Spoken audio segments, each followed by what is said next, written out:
FM, haunted by Airtel.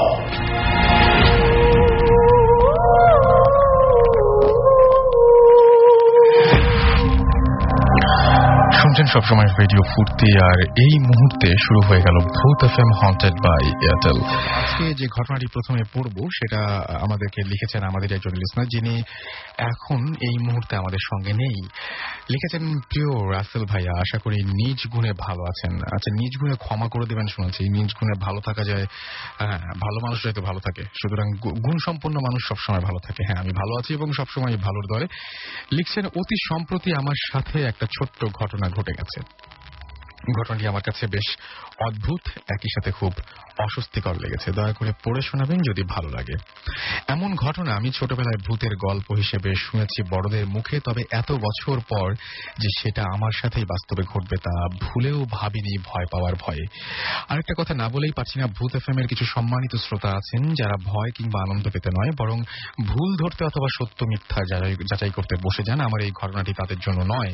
আমি নিজে প্রচন্ড ভয় পেয়েছি বলেই ঘটনাটি শেয়ার করলাম। গল্পের বই নকল করে কিংবা অন্যের ঘটনা শেয়ার করে ভূত এফএম কে অলংকৃত করার ইচ্ছা আমার নেই, কারণ ভূত এফএম এর তুলনা ভূত এফএমই। আচ্ছা, যে ঘটনাটি, সে ঘটনাটা খুব বেশি বড় নয়, ছোট একটা ঘটনা তিনি লিখে পাঠিয়েছেন। এরপরে লিখেছেন, 1 সপ্তাহ আগের কথা। ঢাকা শহরের তুলনায় রাত মোটেও বেশি না, ঘড়িতে সময় মাত্র 10:40। আমি পড়ছিলাম, হঠাৎ খিদে পাওয়ায় ভাবলাম রাতের খাবারের পাটটা চুকিয়েই ফেলা যাক।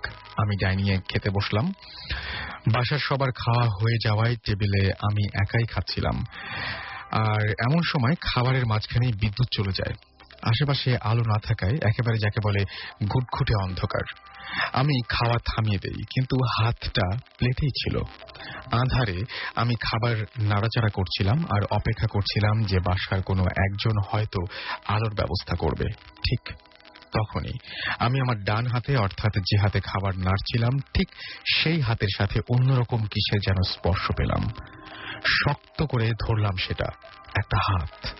সে হাতটিও আমারই মতন আমার প্লেটের খাবারগুলো নাড়ছিল। স্পর্শতে মনে হচ্ছিল হাতটা বেশ ঠান্ডা, খসখসে। পুরো ঘটনাটি বুঝতে আমার হয়তোবা 10 থেকে 15 সেকেন্ড সময় লেগেছিল। যখন বুঝতে পারলাম কি হচ্ছে, তখন চিৎকার করার সামান্য শক্তিও আমার ছিল না। অসাড় হয়ে হাতটা প্লেট থেকে নামিয়ে নেই।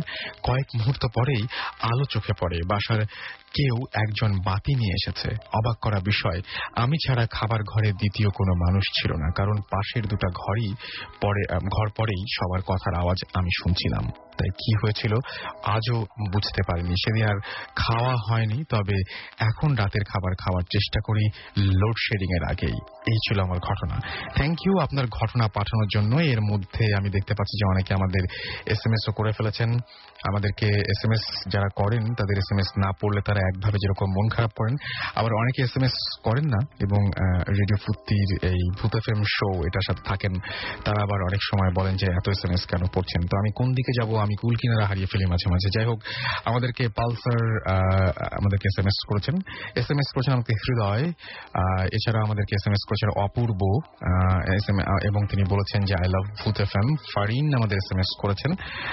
ঘোস্ট বয় স্বাধীন আমাদের এসএমএস করেছেন। মুনির এসএমএস করেছেন আমাদের মাসুদ রানা, আখিল, মিজান চিটাগং থেকে। এছাড়াও আমাদেরকে এসএমএস করেছেন দেখতে পাচ্ছি জিয়া, জিকো, দুলাল, ফয়সাল রানা বরিশাল থেকে। শাওন আমাদের এসএমএস করেছেন। চয়ন আমাদের এসএমএস করেছেন ময়মনসিং থেকে। সাদিয়া আমাদের এসএমএস করেছেন এবং আমাদেরকে এসএমএস করেছেন লিটু সহ আরো অনেকে। যারা এসএমএস করেননি এবং করতে চাচ্ছেন তারা অবশ্যই আমাদের এসএমএস করতে পারেন। নিয়মটি হচ্ছে মোবাইলের মেসেজ অপশনে গিয়ে টাইপ করুন SHOUT শাউট স্পেস আপনার নাম স্পেস আপনার মেসেজ, পাঠিয়ে দিন 9840 নাম্বারে। আর সেই সাথে আমাদের সঙ্গে রয়েছেন আমাদের আজকের অতিথি। তাদের মধ্যে প্রথম একজনের ঘটনা আমরা শুনবো এবং আপনার নামটা একটু বলবেন প্লিজ।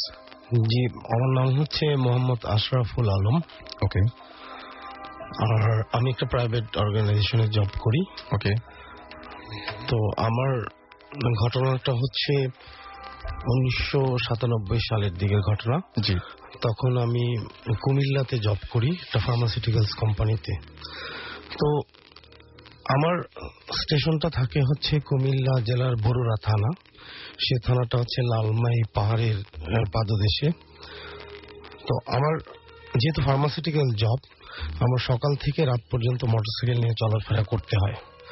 তো ওই দিনকার ঘটনাটা সেটা হচ্ছে, আমি যখন বরুড়া থেকে বের হয়ে লালমাই পাহাড়ের পাশ দিয়ে আমি বিজরা বাজার নামক একটা জায়গা কিংবা মুজাফফরগঞ্জ বাজার, দুইটা বাজার, সেই জায়গাগুলোতে আমি ডক্টর ভিজিট করতে যাব। আচ্ছা। তো যথারীতি আমি ডক্টর ভিজিট করতে করতে প্রায় আমার সন্ধ্যা হয়ে যায়। তো আমি যখন ব্যাক করব জি, তখন সন্ধ্যা হয়ে যায়। এটা আবার আমরা অনেক সময় এটাকে কালী সন্ধ্যা হিসাবে বলি আর কি। তো ঠিক সেই সময় আমি স্টার্ট করেছি, জাস্ট 1 কিলোমিটার পর্যন্ত আমি রাস্তায় এসেছি।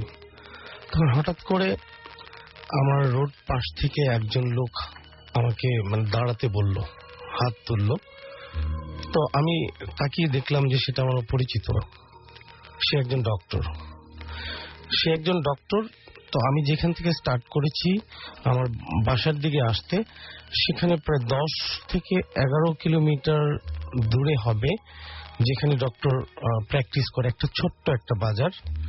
সেই বাজারটাতে, সে ছোট বাজার, আর রোডটা হচ্ছে লালমাই পাহাড় ঘেঁষা, খুব নীরব একটা রোড।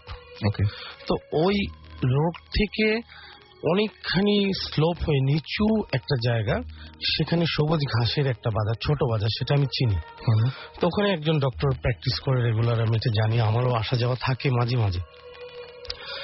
তো আমি যখন ব্যাক করি তখন যে লোকটা আমাকে দাঁড় করায় সেটা হচ্ছে সেই বাজারে প্র্যাকটিস করে আমার পরিচিত একজন ডক্টর। তো যথারীতি আমি গাড়িটা দাঁড়াই। আমার কাছে একটু ভালোই লাগে, খুশি লাগে যে একজন ডক্টরকে যদি আমি সার্ভিস দিই, সে হয়তো আমাকে সাপোর্ট করবে আমার জবের দিকে। তো আমি ওনাকে গাড়ির পিছনে উঠতে বলি, সে আমার মোটরসাইকেলের পিছনে ওঠে। তো গাড়ি স্টার্ট করি যথারীতি, আর বেশ স্পিডে আমি গাড়িটা চালাচ্ছি।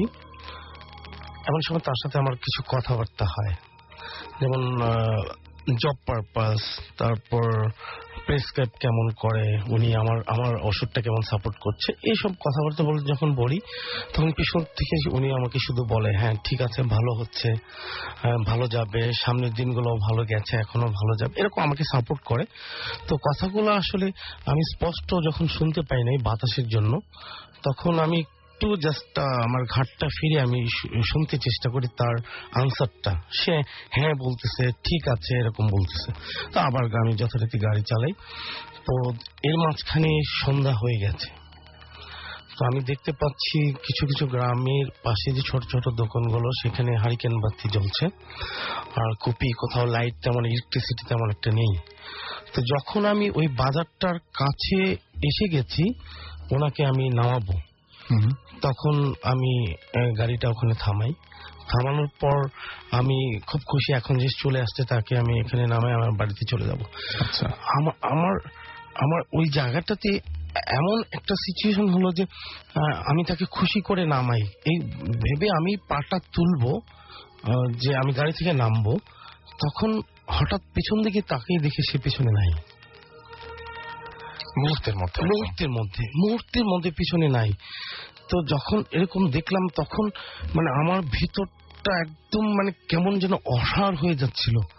আমি বাক শক্তি হারিয়ে ফেলছিলাম, কিছু বলতে পারছি না, চিৎকারও দিতে পারছি না। তারপর কাছাকাছি, যখন বাজারটার কাছাকাছি যেখানে দাঁড়িয়েছি সেখানে নামবো, সেই জায়গাটাতে আমার হাত থেকে, আমি যখন মোটরসাইকেলটা থেকে পাটা নামাই, মোটরসাইকেলটা 2 হাতে ধরে রেখেছি, কিন্তু আস্তে আস্তে যখন আমার মোটরসাইকেলটা হাত থেকে পড়ে গেল, ছেড়ে দিলাম, আমার শরীর অসাড় হয়ে গেছে, আমি কিছু বলতে পারছি না, বোঝাতে পারছি না, মোটরসাইকেলটা পড়ে গেল। সাথে সাথে আমার নিচে পা নেই, এরকম একটা অবস্থা তৈরি হলো। আমিও পড়ে গেলাম। যখন আমি মোটরসাইকেলের সাথে সাথে পড়ে গেলাম, আমার আর সেন্স আমার ভিতরে কাজ করছে না। আমি চোখে দেখতে পাচ্ছি পৃথিবীটা, কিন্তু আমি কাউকে কিছু বলতে পারছি না, কিছুই করতে পারছি না। তখন শুধু আমি দেখলাম যে কয়জন লোক আগায় আসলো, এদেরকে আমি কি বলবো তাও বুঝতে পারছি না। একটা সময় ওরা আমাকে ধরে নিয়ে ওখানে যে ডক্টর চেম্বারটা, সেই চেম্বারে নিয়ে গেল। আমি এতটুকু বুঝতে পারলাম, তারপর আর কিছু জানি না। বেশ কিছুক্ষণ পর আমি পরে জানতে পারলাম 10-15 মিনিট পর হবে, আমি টোটাল জিনিসটা বুঝতে পারছি যে আমি এখন একটা ডক্টর চেম্বারে। কিন্তু আশ্চর্যের ব্যাপার হচ্ছে আমার আরো মানে ভয়টা আরো বেশি বেড়ে গেল যখন আমি দেখলাম যে ডক্টরটাকে আমি পিছনে করে নিয়ে আসছি সেই ডক্টরটা এই চেম্বারে বসা, সেই আমার ট্রিটমেন্ট করছে। আচ্ছা, তখন আমার ভয়ে আমি আরো অস্থির, আমি মুখে কিছু বলতে পারছি না, তাকাতে পারছি না, আমি কাউকে যে শেয়ার করব ব্যাপারটা ওখানে তখন শেয়ার করতে পারছি না।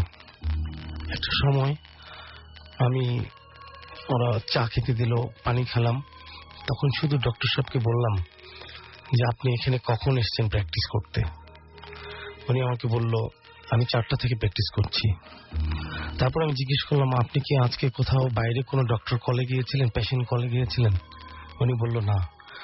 তখন আমার ভিতরটা মনে হচ্ছে যে হার্টবিটটা এমন বেড়ে গেছে যে আমি আর টিকতে পারছি না।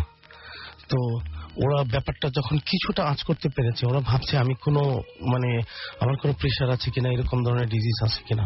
আমি বললাম না, এরকম কোনো সমস্যা নেই।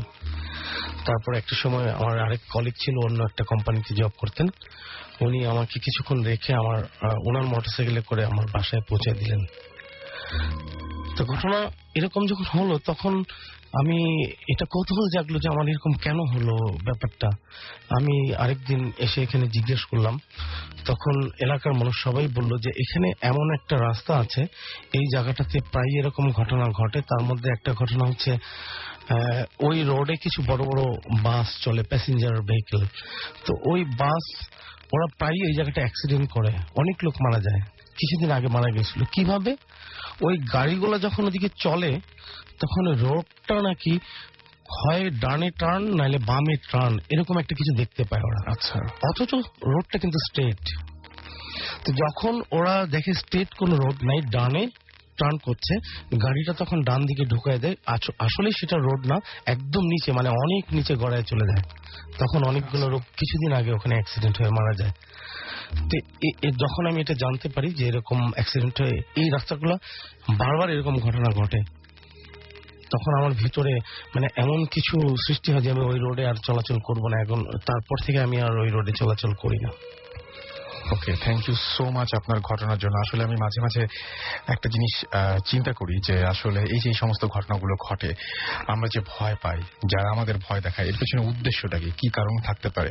কেন ভয় পাই আমরা, বা কেন ভয় পেতে হয় আমাদের, কিংবা আমাদের ভয় দেখিয়ে যে অন্য একটা পক্ষ রয়েছে তাদের বেনিফিটটা কি? আমি ঠিক জানি না। আপনাদের যদি কোনো জানা থাকে এরকম ধরনের কোনো প্রশ্নের উত্তর, তাহলে আমাদের SMS করে সেটা জানিয়ে দিন। লিখে ফেলুন SHOUT শাউট স্পেস আপনার নাম স্পেস আপনার মেসেজ, পাঠিয়ে দিন 9840 নাম্বারে। বাট একটা না একটা রিজন তো থাকবেই যে এর পেছনে কেন ভয় পাওয়ানোর ফলে যে আমরা তাদেরকে কোনোভাবে উপকৃত করি, এরকমও তো না, কিন্তু কেন ভয় পেতে হয় আমি জানি না। যাই হোক, আমি আরো কিছু SMS পড়তে চাই। আমাকে আবির SMS করেছেন, দেখতে পাচ্ছি। সাকিব আমাদের SMS করেছেন নরসিংদী থেকে। জিকো SMS করেছেন জয়ন্ত, SMS করেছেন জাফর, ভূত FM লাভ ইউ। আর নাইট ভ্যাম্পায়ার আমাদের SMS করেছেন নোমান, SMS করেছেন জ্যোতি গাজীপুর থেকে, SMS করেছেন বিথি ফ্রম খুলনা। এছাড়াও আমাদেরকে সজীব সহ আরো অনেক SMS করেছেন। আমরা ছোট্ট একটা বিরতিতে যাব এবং তারপরে ফিরে আসবো আবার ঘটনায়। So in the meantime আপনারা SMS করতে পারেন, লিখে ফেলুন SHOUT শাউট স্পেস আপনার নাম স্পেস আপনার মেসেজ, পাঠিয়ে দিন 9840 নাম্বারে, আপনার এয়ারটেল নাম্বার থেকে বা অন্য যে কোনো নাম্বার থেকে। ফিরে আসছে একটু পরে। স্টে টিউনড রেডিও ফুর্তি এন্ড ডোন্ট স্টপ দ্য ফুর্তি।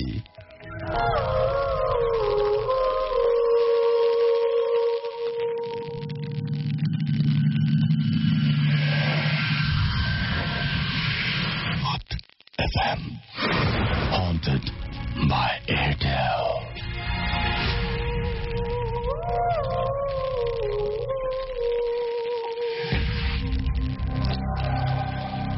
শুনছেন সবসময় রেডিও ফুর্তি। ঘড়িতে সময় বা রাত 12টা বেজে 21 মিনিটে। আমি রাসেল সাথে আছি, আমার সাথে আছে মাসুম, এবং চলছে ভূত এফএম হন্টেড বাই এয়ারটেল। আমাদের অতিথিরা আমাদের সাথেই আছেন আর শুনছেন আপনারা যারা, তাদের সবাইকে জানাচ্ছি অনেক অনেক ধন্যবাদ এত রাত পর্যন্ত আমাদের সঙ্গে থাকার জন্য। আপনারা কেউ SMS করে জানাচ্ছেন শুভেচ্ছা, কেউ SMS করে জানাচ্ছেন আমাদের সমস্যা। আমরা সবাইকেই ধন্যবাদ জানাচ্ছি সেজন্য। যাই হোক, আমরা পরবর্তী ঘটনায় যাব, তবে তার আগে কিছু SMS না পড়লেই না, আমি কিছু SMS পড়ে ফেলি। ঘটনায় চলে যাওয়ার আগে আবু বকর সিদ্দিক আমাদের SMS করেছেন বাগেরহাট থেকে, এবং তিনি নতুন আমাদের সাথে জয়েন করেছেন। ওয়েলকাম টু রেডিও ফুর্তি। আরিয়ান চিটাগং থেকে SMS করেছেন, সুজন SMS করেছেন রাজীব, ইমরান, উৎফুল, আলামিন ময়মনসিং থেকে, নয়ন বরিশাল থেকে, মাসুদ পারভেজ চট্টগ্রাম থেকে, রুমি আমাদের SMS করেছেন, জান্নাতুল যশোর থেকে আমাদের SMS করেছেন Faisal Ahsan, new degree government college Rajshahi থেকে, সালাম, এছাড়াও ডিমন সহ আরো অনেকে। তো আমরা নেক্সট ঘটনায় যাচ্ছি। আমাদের সঙ্গে রয়েছেন আরো একজন গেস্ট এবং তিনি তার ঘটনাগুলো শেয়ার করবেন, এবং আমি যেটা করব সেটা হচ্ছে শুরুতেই আপনার নামটা একটু বলবেন প্লিজ। আমার নাম পিয়াস। ওকে, আমি জব করছি একটা প্রাইভেট কোম্পানিতে। জি, আমার ঘটনা যে অরসবি। জি প্লিজ। আচ্ছা, ঘটনা হচ্ছে আমি পড়াশোনা করেছি বাংলাদেশের বিখ্যাত করে এক রেসিডেন্সিয়াল মডেল কলেজে। সেখানে আপনার 6 থেকে 7 বছর পড়াশোনা, 6 বছরই বলা চলে, 6 বছর পড়াশোনা করতে হয়, এবং সেখানে হোস্টেলে থেকেই, হলে থেকে পড়াশোনা। তো আমি এটা ঘটনা 2007 সালে, যখন আমরা ফাইনাল ইয়ারে মানে এইচএসসি দিব আর কি। ঠিক আমাদের এইচএসসি দেওয়ার ঠিক 7 দিন আগে আমি খবর পেলাম যে একটা ছেলে, সে তার মানে সমস্যা হচ্ছে সে এখানে থাকতে চায় না। জুনিয়র ক্লাস 8-এ পড়ে। তখন আমি কলেজ ক্যাপ্টেন নির্বাচিত হয়েছিলাম আর কি। তো আমার কাছে সে খবরটা আসে। তো আমি তাকে একদিন ডাকি, ডেকে বলি কি সমস্যা তোমার, তুমি বলো যে কেন থাকতে চাও না। তো ছেলেটার নাম ছিল যোগেন। সে বলে যে ভাই আমার ভালো লাগে না এখানে, একা একা আমার থাকতে ভালো লাগে না, আমার বাসায় অনেক আদর যত্ন পাই, এখানে আমার খাওয়া দাওয়া কষ্ট এবং আরো অনেক কিছু আছে, সেটা সে বলতে চায় না। আমি ঠিক আছে, দেখো এখানে পড়াশোনার জন্য, তোমার পড়াশোনার তোমার মেইন বিষয়, যেটা তোমার জীবনের, তোমার ক্যারিয়ারের জন্য। কিন্তু সে বলে না ভাই, আমি বাইরে যাই, আমার বাবা মার সাথে পড়ে থেকে যদি আমি পড়াশোনা চালিয়ে যেতে পারি তাহলে সেটা বেটার হবে হয়তো। তো আমি তারপরেও কিছু ওকে উপদেশ দেই, ভালো উপদেশ। আমি দেখো শেষ পর্যন্ত কিন্তু তুমি যদি ভালো করে করতে পারো তাহলে তোমার বাবা মায়ের জন্যই ভালো হবে। কিন্তু এরপরেও সে, আমি জানি না তার মনে কি ঘটেছিল। পরের দিন সকালে উঠে আমি খবর পাই সে সুইসাইড করে এমন ভাবে, খুব মর্মান্তিক ভাবে সে সুইসাইড করে। সে হচ্ছে পুরোনো দিনের যে ফ্ল্যাশ টয়লেট গুলো ছিল, অনেক উপরে থেকে ফ্ল্যাশ টেনে, শিকল টেনে যে আমরা ফ্ল্যাশ করতাম, সেই ফ্ল্যাশে সিনথেটিক টাইয়ের সাথে সে গলায় ফাঁস দেয় এবং কোমরে পাটা ভাঁজ করে নিয়ে, মানে বোঝা যায় যে সে জোর করে সে সুইসাইডটা করে, অনেকটা জোর করে। এবং ডক্টর বলে যে সে ভোরবেলা তার মানে মারা যায়, এরকম অনেকক্ষণ ধরে সে ট্রাই করার পরে। যাই হোক, ওখানে যে আমরা যে ইয়াতে থাকতাম, হোস্টেলে থাকতাম, এক রুমে অনেকজন, 8-9 জন থাকতাম, এবং একজন সিনিয়র থাকতো সবসময় কন্ট্রোলের জন্য। তো এটা খুব স্বাভাবিক ব্যাপার যে একটা ছেলে মারা গেল, তার ফ্রেন্ড, ওই ক্লাসমেটরাও, তাদের কিন্তু প্রভাব পড়বেই। যে এই বেডে দেখতো, সারাদিন দেখতো, ওদের সাথেই থাকতো, ওদের সাথে কথা বলতো, হঠাৎ করে সে এরকম হয়ে গেল। এরকম আমরা ওরা একটু আজ পেয়েছিল যে সে থাকতে চায় না, বাসা থেকে তাকে চাপ দেওয়া হয় এরকম। যাই হোক, ও মারা যাওয়ার 2-3 দিন পরে দেখা গেল কি অনেক কিছু ঘটনা ঘটতে থাকে। এর মধ্যে তারা একটা উল্লেখযোগ্য হচ্ছে ওদের রুমমেটরা অনেকে দেখতে থাকে যে জানলার কাছে এসে নাকি সে যোগেন ডাকে, ওদেরকে ডাকে এমন ভাবে যে তোরা আমার পথে আয়, এই পথে অনেক শান্তি, তোরা আমার পথে আয়। মানে তার ভয়েসটা নাকি অন্যরকম, এরকম ছিল না। তো ওরা একটা খুব ক্লোজ ফ্রেন্ড ছিল, ওর নাম অলি। ও বলে যে পলা সবসময় বলতো যে তাকে নাকি দেবতা বা আমরা যে জিন যেটাই হোক, তাকে কি জানি এরকম এসে বলতো যে তুই এদিকে আয়, তোরা অনেক শান্তিতে থাকতে পারবি, যেহেতু তুই কষ্টে থাকিস। যাই হোক, এরকম তারা অনেক ভয় পায়। যোগেশ নাকি তাকে প্রায় বলে। পরে প্রশাসন সিদ্ধান্ত নেয় যে তাদের সবাইকে এক রুমে নিয়ে রাখবে। আচ্ছা। এবং তারপরেও যখন এরকম মানে স্বাভাবিক হতে চায় না ঘটনাটা, তো বলে যে কোনো সময় ঠিক আছে আমরা 5-6 দিন ব্রেক নিই বা 10 দিন ব্রেক নিয়ে তোমার বাসায় যাও, সবাই ঘুরে আসো, তাহলে হয়তো ভালো রেজাল্ট বা একটু ভালো লাগবে। একটু ভালো লাগবে। তো 10 দিন পর তারা আবার, আমরা যখন ফেরত আসি তখন খুব স্বাভাবিক চলে কয়েকদিন।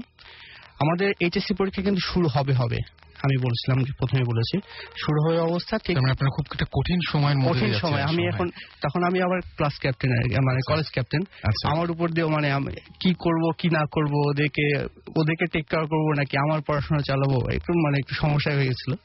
যাই হোক, ওরা যখন আবার ফেরত আসলো তখন প্রথম দিকে তেমন কিছু হয়নি। এর কয়েকদিন পর থেকে আমার কানে কথা আসতে লাগলো এরকম যে একটা ছেলে, সে ক্লাস 9-10 পড়তো তখন, ভবিষ্যৎ বলে দিতে পারে। আমি খুব প্রথম হেসে উড়িয়ে দিয়েছিলাম, ভবিষ্যৎ বলে দিতে পারে, আর আমিও তো বলতে পারি যে তোমার এটা হবে এটা হবে। সেটাই। কিন্তু দেখা গেল যে ব্যাপারটা খুব সিরিয়াসলি হয়ে যেত। কেমন ভাবে, প্রথম একদিন এসে বললো একটা ছেলে যে ভাই এরকম আমাকে বলে দেয়। দেখা গেল যে তুই টয়লেটে গেলে দেখবি আজকে পানি নেই, ওয়াশরুমে যাবে পানি নেই, দেখা গেল ঠিকই পানি থাকে না। তারপরে এরকম প্রথম দিকে এটা মজার ব্যাপার ছিল। প্রথম দিকে মজার ব্যাপার ছিল, বাট আস্তে আস্তে সিরিয়াস হয়ে যায়। সিরিয়াস হবে, তারপরে আরেকদিন এসে বললো যে ও কয়েকটা কোশ্চেন লিখে দেয়, প্রশ্ন, সে এই প্রশ্নগুলো দেখবি যে কালকে পরীক্ষায় তোর আসবে। ওরা প্রথমে বলে যে না তো এটা পড়বো না, যে এটা বাদ দিয়ে পড়বো, বাকি সবই পড়বো, ওগুলোই আসবে না। দেখা গেল কোশ্চেন মিলে দেখে ঠিক সেম টু সেম কোশ্চেন চলে আসছে। এরপর থেকে যখন সিরিয়াস হতে থাকে, আমাদের পরীক্ষার মতো শুরু হয়ে গেছে, এইচএসসি পরীক্ষা শুরু। যাই হোক, ওকে আমরা ডাকলাম, আমি ডাকছি আর কি, ডেকে বলতেছি যে ওর নাম ছিল রনি। আচ্ছা রনি, প্রথমে আমি খুব নর্মালি, কেমন আছো? জি ভাইয়া ভালো আছি। কি দিন রাত কেমন যাচ্ছে, পড়াশোনা কেমন যাচ্ছে? জি ভাইয়া ভালো। শুনলাম তুমি নাকি ভবিষ্যৎ বলতে পারো, আমারটা একটু বলো না। রনি বলে যে ভাইয়া সবারটা তো আমি বলবো না, আপনি আমার সিনিয়র, আপনারটা আমি কেন বলবো? আচ্ছা ঠিক আছে, কিভাবে বলতে পারো তুমি, তোমার কি মনে হয় ব্যাপারটা কি? তো রনি বলে যে ভাইয়া আমাকে নিয়তি এসে বলে যায়, ওই একটা কথা এতে বলে যে নিয়তি এসে বলে যায়। নিয়তি, এখানে তো কোনো মেয়ে পড়ে না, তো নিয়তিটাকে? তো ভাইয়া নিয়তি আমার খুব ক্লোজ ফ্রেন্ড, গার্লফ্রেন্ডও বলতে পারেন। ও সবসময় এসে যখন যা জানতে চায় আমি বলে যায়, বা ওর যা জানানোর দরকার আমাকে যে এটা আমার জন্য ভালো হবে, সে বলে যায়। তো আমি বললাম যে ও কোথায় থাকে? তো আমাদের হোস্টেলটা এরকম ছিল, অনেক বড় করিডোর, এক পাশে ওয়াশরুম আবার অন্য পাশে ওয়াশরুম, এর মাঝখানে অনেকগুলো রুম আর কি। তো বলে যে ভাই একদম ওই পাশে ওয়াশরুম, যেটা ওই ওয়াশরুমের পিছনে জানলা দিয়ে আমি আর ও কথা বলি যখন দেখা করতে যাই। আর নর্মালি যখন কোনো খোঁজ আমরা নিতে চাই তখন আমার কানে এসে ও বলে যায়, আমি বুঝে নিই ব্যাপারটা কি হবে। তখন আমি বললাম যে তোমার কি কোনো ছবি আছে নিয়তির, তুমি যে কথা বলো, তুমি ওয়াশরুমের পিছনে যাও ও আসে? হ্যাঁ ভাই আছে। তো তখন ছবি নিয়ে আসে, একটা ডায়েরি নিয়ে আসে।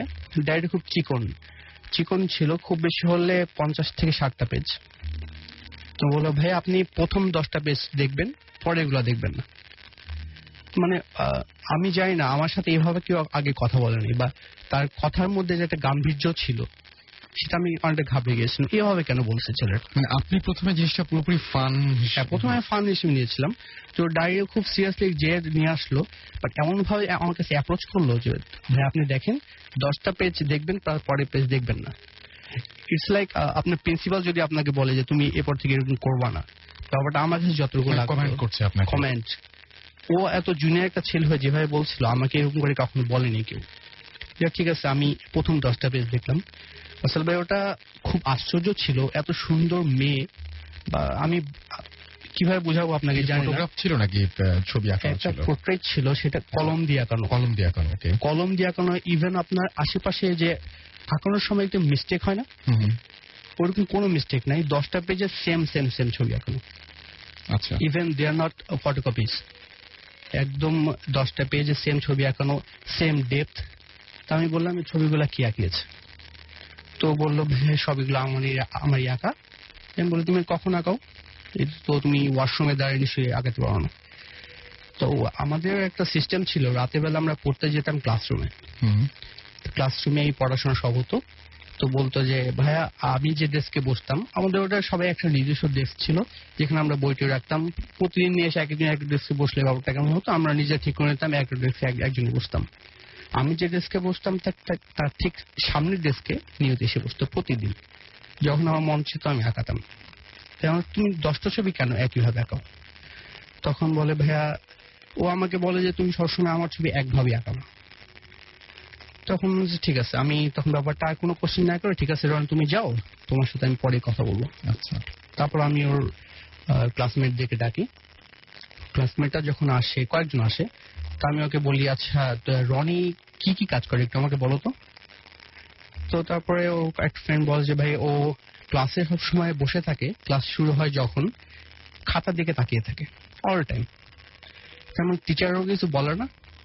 আমি জানি না ভাইয়া, টিচাররা মনে হয় ওকে দেখেও, বাট ইভেন যে সবচেয়ে রাগী টিচার ছিল উনিও ওকে কিছু বলতে পারে না। বলতে পারে না কি বলতে চায় না সেটা আমি জানি না, বাট ওকে কিছু বলে না। ও কি করতো স্পেসিফিক্যালি তুমি কি বলতে পারো কি করে? তখন ওরা বলে যে ভাইয়া ও একটা খাতায় একটা পয়েন্ট দেয়, প্রথমে পয়েন্টটাকে, মানে it's like a point of a pen, শুধু একটা পয়েন্টটাকে সেই পয়েন্টের দিকে তাকিয়ে থাকে। কতক্ষণ তাকিয়ে থাকে ভাই, আপনাকে একটা ইন্টারেস্টিং কথা বলি। ও যখন তাকিয়ে থাকে, আমাদের ক্লাস শুরু 8টা 8:30 দিকে, ও তাকিয়ে থেকে আমাদের একটা ব্রেক আছে 12টার আগে আগে। তো তাকে যখন আমরা ডাকি যে এই রনি চল যাবি না, ব্রেক দিচ্ছে চল বাইরে যাই, তখন ও বলে যে আমি তো এই মাত্র পয়েন্টের দিকে তাকালাম, তোর আমার এরকম ধ্যান নষ্ট করে দিলি কেন?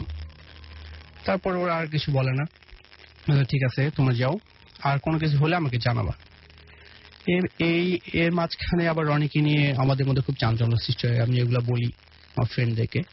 আমার একটা ফ্রেন্ড ছিল নাম চন্দন, ও একটু মানে মাস্তান স্বভাবের আর কি। তো প্রথমে রনির কাছে যায়, কি রনি চল তো তোর নিয়তিকে দেখবো।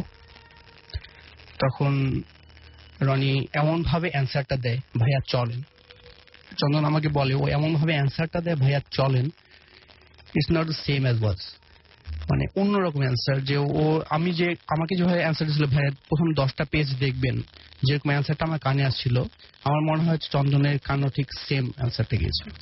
তো চন্দন যখন যে ভয়টা পায়, তখন কথাটা ঘুরিয়ে বলে ঠিক আছে আচ্ছা তুই যে ভবিষ্যৎ বলতে পারিস বলতো আমার রুমে কে কি কথা বলছে। তখন রনি কিছুক্ষণ ভাবে, ভাইয়া আপনার খাতা কলম থাকলে একটু লিখে নেন। না তুই লিখে দে। রনি লিখলো, লিখে চন্দন যখন পেজটা নিয়ে জাস্ট রুমে এন্টার করছে, দেখে যে ওই রুমে আমাদের 4জন ছিল আমার ফ্রেন্ড, ঠিক সেম কথাগুলো বলছে, সেম।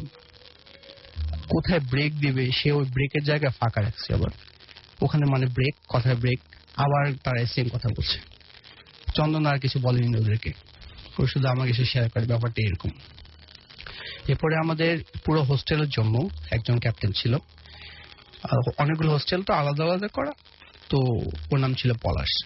তো পলাশকে বললাম যে পলাশ এরকম কাহিনী, ব্যাপারটা জানানো দরকার প্রশাসনকে, হয়তো জানে না ওনারা অনেকে ব্যাপারটা কি হচ্ছে। পলাশ প্রথমে ওকে ডাকে, রনিকে ডেকে অনেক বকাঝকা করে যে তুমি এরকম সবার মনে ভয় ঢুকিয়ে দিচ্ছ, সবার পড়াশোনা নষ্ট হচ্ছে তোমার জন্য, তুমি কেন এগুলো করছো। তখন রনি খুব মন খারাপ হয়ে যায়, অনেক কান্নাকাটিও করে। এমন ভাবে মানে পলাশ যে কথাটা বলে, তুমি কেন এরকম করতেছো, সব ক্লাসে ওদের পড়াশোনা আছে, তোমার নাও নাই থাকতে পারে, তুমি তোমার গার্লফ্রেন্ডকে নিয়ে থাকো, সামাল কিছু কথা বলছে, সেটা রনির মধ্যে অনেক লাগে। আচ্ছা, ঠিক পরের দিন রনি আসে পলাশের কাছে, পলাশ ভাই আপনার কিছু কথা বলবো, নিয়তি আপনাকে মেরে ফেলতে বলছে। আমি নিয়তি সব কথা শুনি, নিয়তি আপনাকে মেরে ফেলতে বলছে, মেরে ফেলে আমাকে নিজেকে সুইসাইড করতে বলছে, এটা আমার জন্য ভালো হবে, আর নিয়তি কখনো আমার খারাপ চায় না। পলাশ বলে ঠিক আছে যাও, তুমি একটু ওয়েট করো। তোমার না ভাই আমি ওয়েট করতে পারবো না, আমাকে এখনই কাজটা করতে হবে।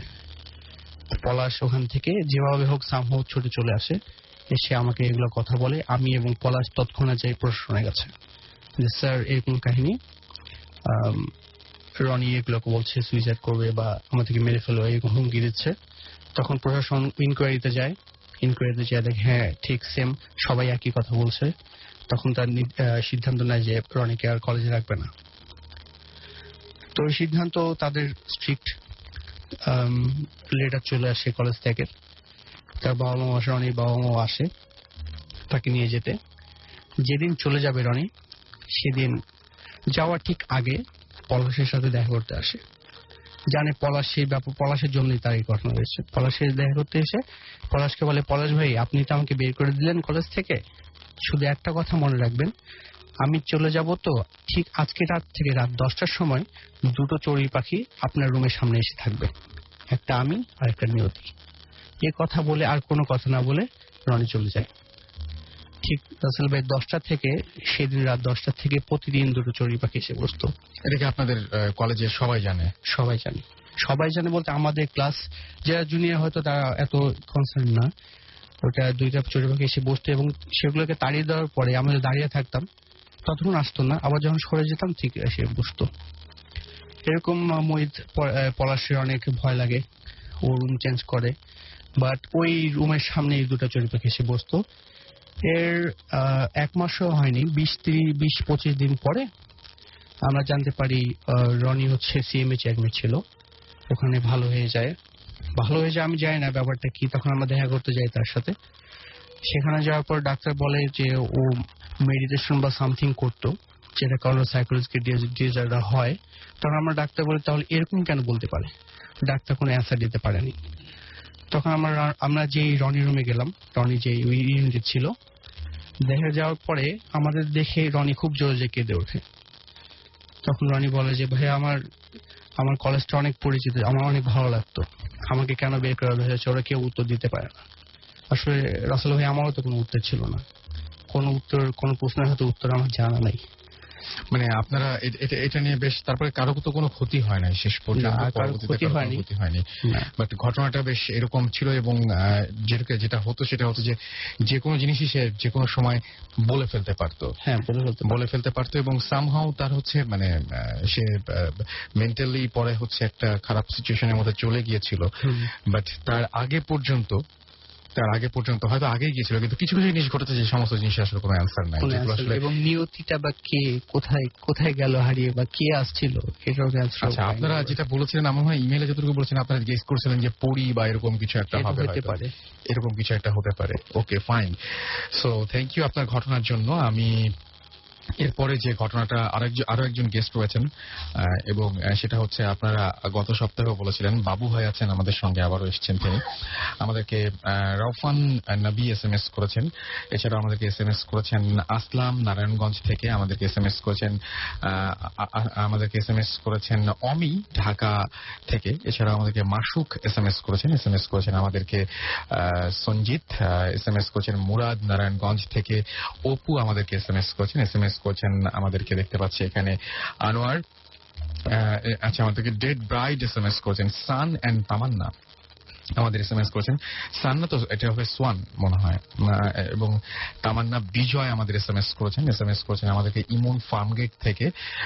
এছাড়াও আমাদেরকে সোহাগ SMS করেছেন, এবং এছাড়াও আমাদেরকে SMS করেছেন রাউফান সহ আরো অনেকে। সো যারা SMS করেনি বা করতে চান, তারা মোবাইলের মেসেজ অপশনে গিয়ে টাইপ করুন SHOUT শাউট স্পেস আপনার নাম স্পেস আপনার মেসেজ, পাঠিয়ে দিন 9840 নাম্বারে। আর আমরা এখন চলে যাব বাবু ভাইয়ের কাছে তার ঘটনায়। এবং বাবু ভাই কোন জায়গার ঘটনা দিয়ে শুরু করবেন বা কি প্ল্যান আছে? লিসেনার্স, রাসেল ভাই ধন্যবাদ আপনাকে আমাকে আবার ডাকার জন্য। You are most welcome. ঘটনা অনেক আছে, দেশের ঘটনাই বলি আজকে নাকি? জি প্লিজ। আচ্ছা, এর আগে ওই যে হালকা পজেশন সম্বন্ধে বলবো। একটু আগে আমরা কিছু ঘটনা শুনলাম রেসিডেন্সিয়াল মডেল স্কুল সম্বন্ধে, না কোন একটা রেসিডেন্সিয়াল স্কুল বা college. I am sorry, obviously এটা হচ্ছে মানে রেসিডেন্সিয়াল মডেল, মানে আমরা কোনো কিছু সিগনিফাই করতে পারবো না, কোন একটা স্কুল। এনিওয়ে, আমাদের মোহাম্মদপুরে এরকম একটা স্কুল আছে। হ্যাঁ, মানে ওটা খুবই আসলে এইসব ব্যাপার স্যাপার ভূত জিনিসপত্র নিয়ে খুব বিখ্যাত আর কি। ওকে, মানে ওখানে এরকম ঘটনা প্রায় শোনা যায় যে ওখানে একটা পুকুর আছে, পুকুরের আশেপাশেই অনেক কিছু ঘটে, অনেক কিছু দেখতে পায়। রাতের বেলা ধরেন কাউকে ডেকে নিয়ে যায়, পুকুরে পাড়ে নিয়ে হাওয়া হয়ে গেছে। আর এই প্রজেস্ট যে ব্যাপারটা, আসলে এই যে একটু আগে উনি যে ঘটনা বললো, এরকম প্রজেস্টও কিন্তু আসলে মানুষ হতে পারে, মানে আপনার কোন রকম জিন বা কিছু দ্বারা, এন্ড তাদের মধ্যে অনেক রকম ক্ষমতা চলে আসে। তারা তখন অনেক কিছুই বলে ফেলে, অ্যাডভান্স বলে ফেলে, কাজ করে এরকম আর কি। তো ঘটনা একটা বাসা নিয়ে বলি, আমার এক বন্ধুর বাসা, প্লিজ। এলাকা পুরোপুরি সিগনিফাই করলাম না, বাট মোহাম্মদপুর। আচ্ছা, ওকে, মোহাম্মদপুর অনেক বড় এলাকা, কোনো প্রবলেম নেই। সেই মোহাম্মদপুরে আমার ফ্রেন্ডের বাসা ছিল, বেশ বড় বাসা আর কি, বেশ বড়। এটা আপনার প্রায় 7.5 কাঠা জায়গার উপরে। আর বাসার আশেপাশে পেছনের দিকে আপনার গাছগাছালি ছিল কিছু, সেখানে আবার সার্ভেন্টস কোয়ার্টারও ছিল আর কি। তো আগের তৈরি, সেই পাকিস্তান আমলে তৈরি করা বাসা। তো ওখানে পেছনের সাইডে যে পাশে গাছ আছে, এই পাশে এই বাসায় কিন্তু কয়েকটা সেগমেন্ট আছে ঘটনার। একটা আচ্ছা। সেগমেন্ট দিয়ে শুরু করি আমি। হ্যাঁ, জি জি প্লিজ। তো ওই বাসাটাতে ভাড়াটিয়া থাকতো। তো যেহেতু আজকে আষাঢ় মাসের প্রথম দিন আপনি বলেছেন, জি। বৃষ্টির সাথে এটা রিলেশন আছে আর কি, যেন বলছি। তো ওই বাসার পেছনে ওদের ভাড়াটিয়া থাকতো। তা আমাদের সাথে পরিচয় ছিল, আমরা বন্ধুরা, এবং ভাড়াটিয়া ছিল, ভাড়াটিয়া যে মেয়ে ছিল আমাদের ফ্রেন্ডের মতোই ছিল। হ্যাঁ, we are like friends, we used to talk. তো আমি জানতাম যে ওই বাসা সম্বন্ধে অনেক ঘটনা প্রচলিত আছে, শোনে মানুষ বলে। তা একদিন আমাকে বলছে আর কি ওই মেয়েটা আর কি, যে কালকে ঘটনা হয়েছে, গত তার আগের দিন রাতে খুব বৃষ্টি হয়েছিল। তো বলতেছে যে একটা ঘটনা ঘটছে, মানে শি ইজ রিয়েলি স্কেয়ার্ড, সে মানে একদম জমে কুকড়ে আছে। বললাম যে হোয়াট হ্যাপেন, কি ঘটনা? বলে কি এখানে তো আসলে কোনো মানে কিছু আছে। হ্যাঁ, আপনারা কি জানেন, মানে তোমরা কি দেখছো এরকম কিছু? আমি বললাম যে আমি তো খুব একটা এক্সপিরিয়েন্স করিনি, যদিও কিছু আমি জানতাম বললেন, বাট ও বলছে আর কি মানে ওই দিন খুব বৃষ্টি হচ্ছিল রাতের বেলা, ইট ওয়াজ রেইনিং, মানে হার্ড, মানে রেইনিং হার্ড, খুব বৃষ্টি হচ্ছিল। ওর বিছানাটা ছিল ঠিক মানে জানালার পাশে। আচ্ছা।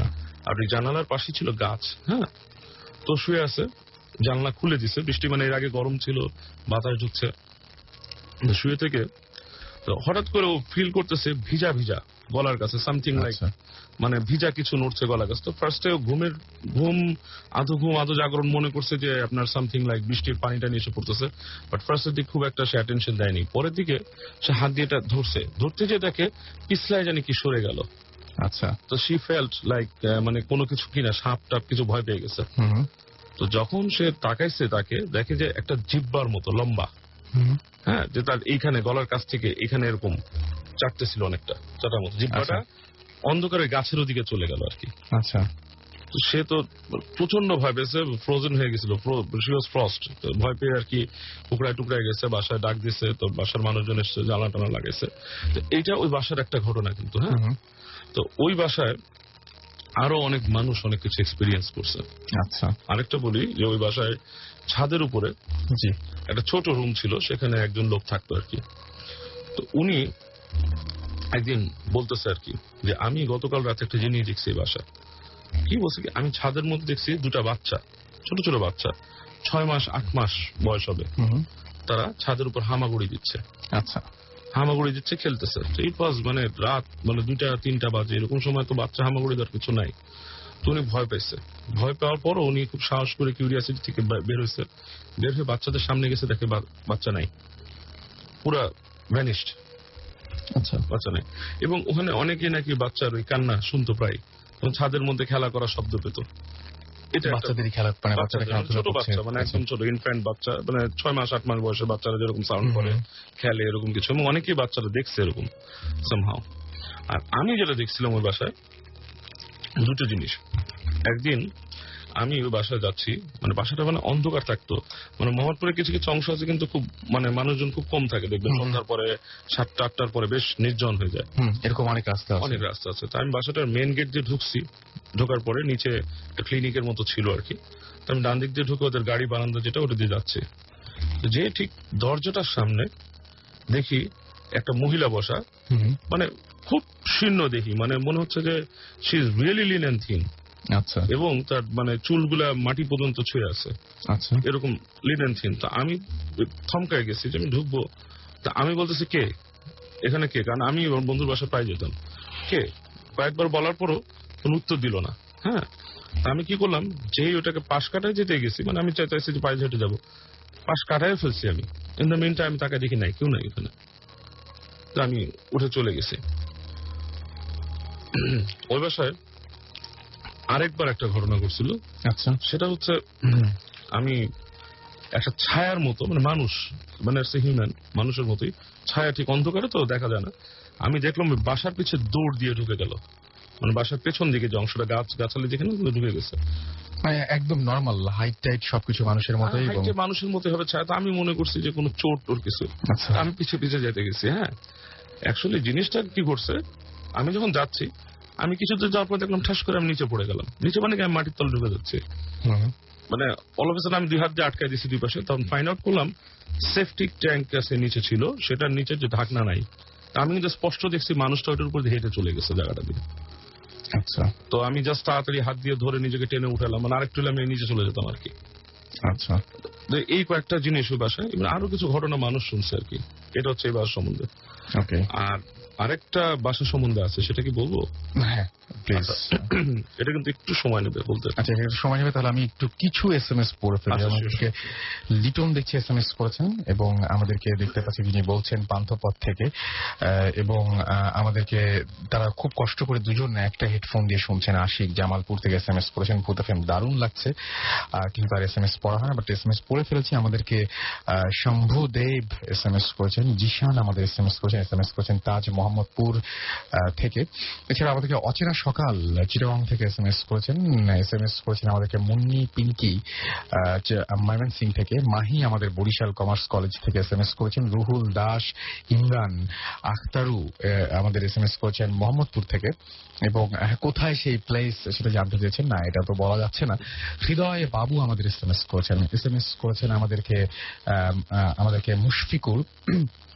এছাড়া আমাদের SMS করেছেন ঋতু গাজীপুর থেকে, এছাড়াও আদিব, আতিক, নিতুল, প্যাট্রিক, রনি, রাসেল, কুকু সহ আরো অনেকে আমাদের SMS করেছেন আমাদেরকে থান্ডার বয়, অভি, এছাড়াও নাসির আমাদের SMS করেছেন ডক্টর মাসুম উত্তরা থেকে। এছাড়াও আমাদের শ্রেয়া SMS করেছেন আমাদেরকে দীপ্তি, আর এছাড়াও রাকিব আমাদের SMS করেছেন বিটু, এছাড়াও বিটু সহ ছাড়াও আরো দেখতে পাচ্ছি যে তাজুল ইসলাম সহ আরো অনেকে আমাদের SMS করেছেন। একটা মুভি দেখেছিলাম, মুভিটার নামটা আমার মনে আছে অবশ্যই, দ্য রিং। তো ওই মুভিতে একটা সিন থাকে, আমার মাঝে মাঝে এই জিনিসটা মানে টিভি দেখতে দেখতে আমি মাঝে মাঝে অফ করে দিই এটা, মানে যখন দেখি যে কোনো একটা, আমি কখনো সাধারণত মানে একটা সময় ছিল যে আমার টিভি চালিয়ে ঘুমাতে ইচ্ছা করতো, মানে পুরোটা সময় মনে হতো যে টিভি চালিয়ে না, মানে টিভি না চললে ঘুম আসতো না আর কি। এটা একটা জিনিস যে ঘরে যখন একা থাকতাম তখন টিভি ছেড়ে দিয়ে, মানে এটা একটা লোনলিনেস।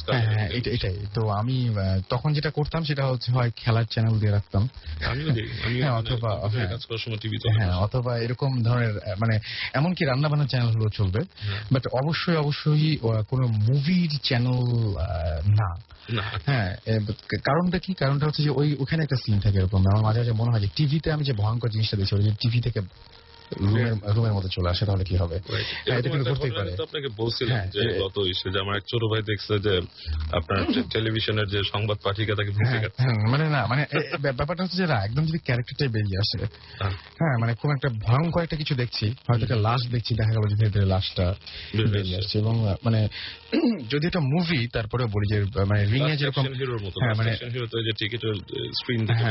মানে রিং এ যেরকম ভাবে দেখায় যে আসলে ওই যে প্রথমে মেয়েটার চুল বেরিয়ে আসছে, তারপরে ধীরে ধীরে পুরো মানুষটা রুমের মধ্যে ঢুকছে। হ্যাঁ, মানে এটা খুবই উইয়ার্ড একটা সিন, এবং সেটা যদি সত্যি বাস্তবে ঘটে তাহলে কেমন হয়? যারা টিভি দেখতে খুব পছন্দ করেন, যারা হরর ফিল্ম দেখতে পছন্দ করেন টিভিতে বা ডিভিডিতে বা কম্পিউটারে, যদি মানে ভেবে দেখেন যে কোনো সময় যদি ক্যারেক্টারটা বেরিয়ে আসে স্ক্রিনের ওপাশ থেকে এবং আপনার সামনে এসে সত্যি দাঁড়ায়, আপনার হাত চেপে ধরে বা আপনার কাঁধে হাত রাখে, তাহলে কি হবে? মানে আসলে ব্যাপারটা খুবই ভয়ঙ্কর হবে। আমার মাঝে মাঝে হরর ফিল্ম খুবই পছন্দ করি দেখতে, বাট মাঝে মাঝে দেখার সময় মনে হয় যাচ্ছে এটা যদি সামনে এখন চলে আসে, আমি যদি সাধারণত এখন যেটা করি সেটা হচ্ছে যে আমি সবাইকে নিয়ে দেখি, একা দেখি না। তো যাই হোক, আমরা আবারও ঘটনায় চলে যাই। আপনি বলছিলেন যেটা ঘটনা বলতে একটু সময় লাগবে, তো সেই ঘটনাটা মানে একটু ওটা থেকে বড় আর কি। এই ঘটনা হচ্ছে মোহাম্মদপুরেরই, এবং মানে এই যে জায়গাগুলোর কথা বললাম, এগুলো কিন্তু এই যে অনেকে জিজ্ঞেস করতেছে যে কোথায়, হয়তো উনি হয়তো ওই জায়গাতে গেছেনও, probably he has seen it, কিন্তু উনি নোটিস করেননি, জানবেও না হয়তো। এনিওয়ে, আমি যেটা কথা বলছি, এটা হচ্ছে তখন এরশাদ সরকারের সময় বিভিন্ন রকম আন্দোলন হতো, তারপর আপনার তখন কারফিউ জারি হতো বাংলাদেশে। তো একদিন কারফিউ রাতে যে আমার যে রিলেটিভের বাসায় ঘটছে, ওনাদের বাসার যে মূল কর্তা উনি বাসায় নেই, উনি ওনার ওয়াইফ গেছে বেড়াতে আর কি, ওনার ইন্ডিয়াতে বেড়াতে গেছে। তো বাসার মধ্যে আছেন মানে ওই যে ওনার শাশুড়ি আর ওনার দুই শালা আর কি, শালারা ছোট ছোট। তো ঘুমায় আসছে ওনারা বাসার মধ্যে, তখন রাত হয়ে গেছে, এমনি কারফিউ রাত, খুব নীরব। তো হঠাৎ দেখলো যে গেটে নক হচ্ছে। গেটটা ছিল, একটা গেট ছিল বাইরে সেই বাইরের লোহার গেটের সাথে আবার ওদের বেড়া দিয়ে একটা দরজার মতো বানানো ছিল, মানে লোহার গেটটার ওই যে ফাঁক ফোকরটা বন্ধ করার জন্য, অ্যাকচুয়ালি সলিড করার জন্য বেড়া দিয়ে বন্ধ ছিল। আর তারপরে সেই গেটটা লক করার পর পরবর্তী যে দরজাটা সেটা হচ্ছে রুমের দরজা। আচ্ছা, তো কে জানি এসে ওই রুমের দরজা নক করতে, সরাসরি নক করে বলতেছে ঠিক একটু নাকি গলা টাইপের, যে আমি অমুকের চাচা, এটা কি অমুকের বাসা? তো ওরা একটু মানে প্রথমে ভাবছে কি ফাইজলামি করতেছে, কারণ নাকি গলা করে কে বলতেছে। তো ওরা মানে দুষ্টুমি করে ফার্স্ট বলছে কে কে এটা সেটা বলছে। তো তারপর দেখলো যে না, জিনিসটা এরকম কন্টিনিউ হচ্ছে, এরপর আর ডাক নাই, শুধু নক।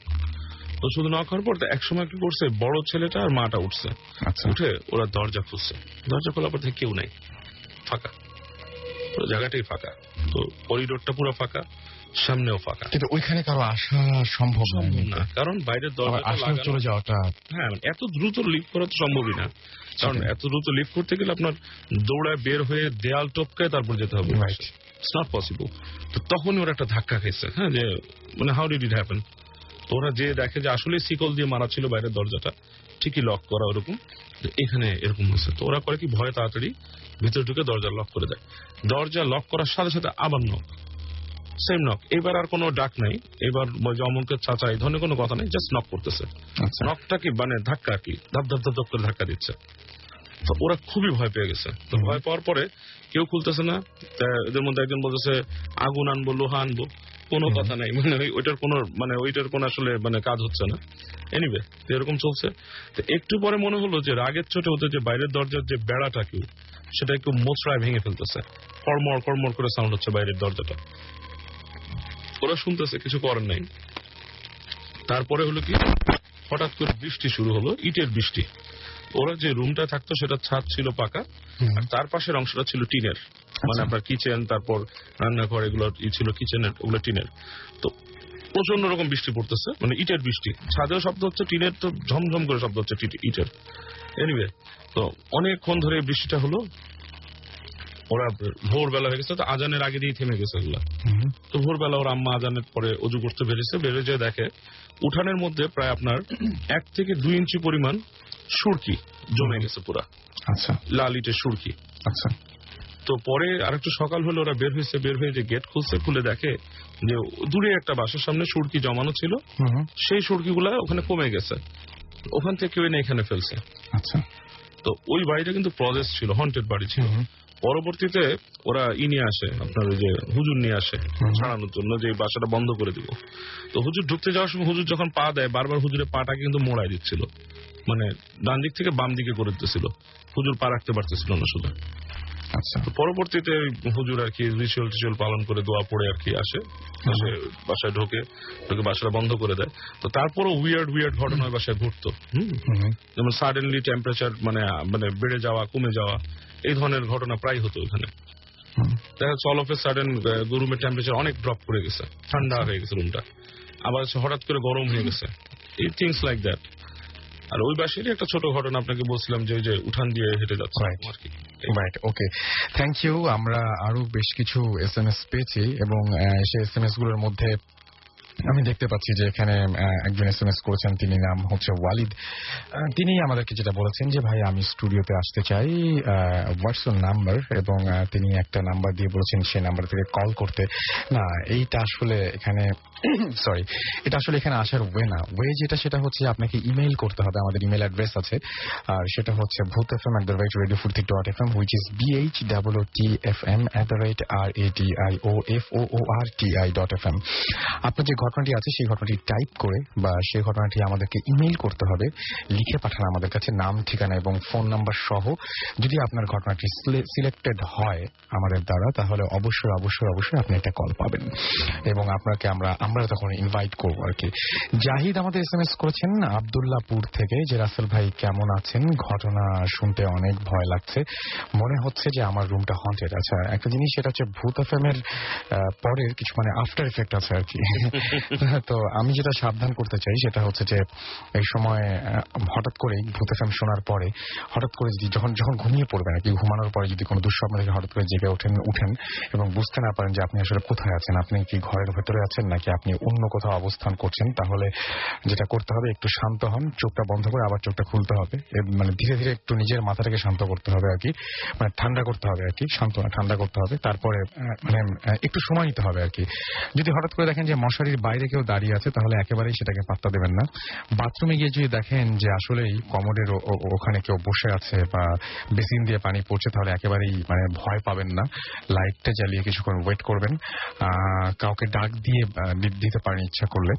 এবং মানে আমি যেটা বলবো যে আজকে রাতের বেলায় এই ভূত এফএম শেষ হওয়ার পরপর যে সমস্ত ঘটনাগুলো ঘটবে সেই ঘটনাগুলো হয়তো মানে সবগুলোরই সত্যি হবার মানে সম্ভাবনা খুবই কম। দেখা যাবে যে বেশিরভাগই হয়তো আপনি শুনেছেন তার একটা এফেক্ট হচ্ছে।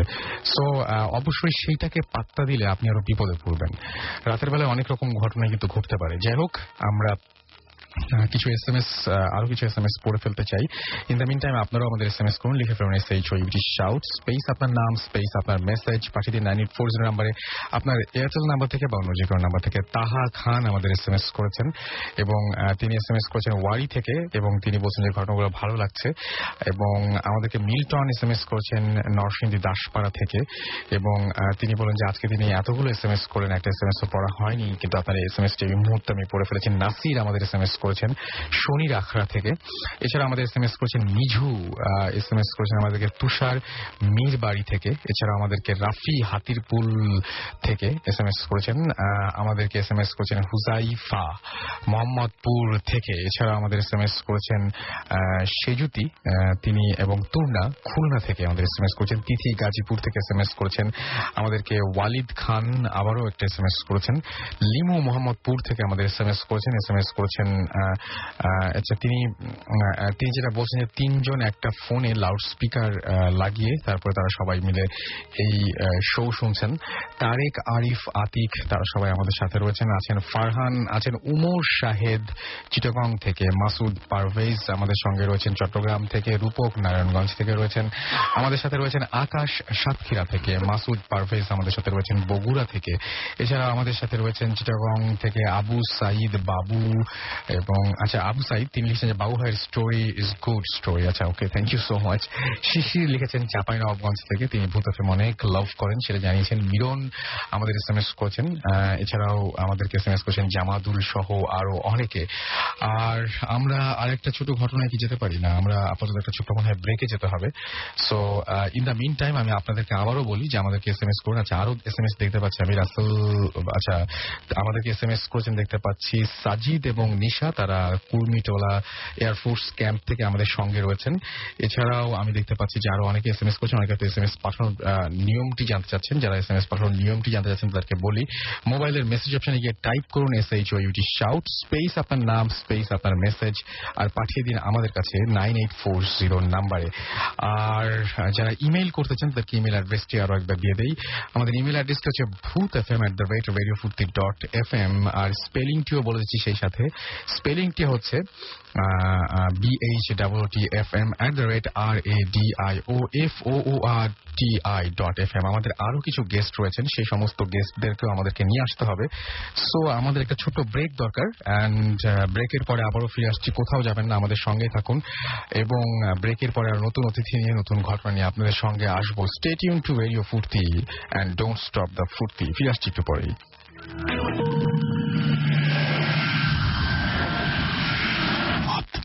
FM, haunted by Airtel.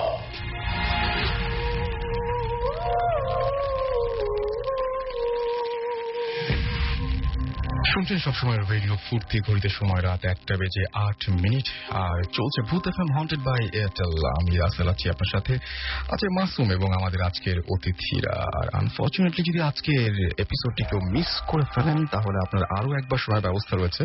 সেজন্য আপনি যেটা করতে হবে এয়ারটেল এম রেডিও সাহায্য নিতে হবে। আর এয়ারটেল এম রেডিও সাহায্য কিভাবে নেবেন, আপনার এয়ারটেল নাম্বার থেকে ডায়াল করুন 4040, সিলেক্ট করুন চ্যানেল 22 এবং দেখবেন তাহলে একের পর এক এপিসোডের অপশনগুলো আপনার কাছে চলে আসছে। যে এপিসোড আপনি মিস করেছেন ফেলছেন বা যে এপিসোডটি আপনি আরো একবার শুনতে চান সেই এপিসোডটি আপনি আরো একবার শুনে ফেলতে পারবেন।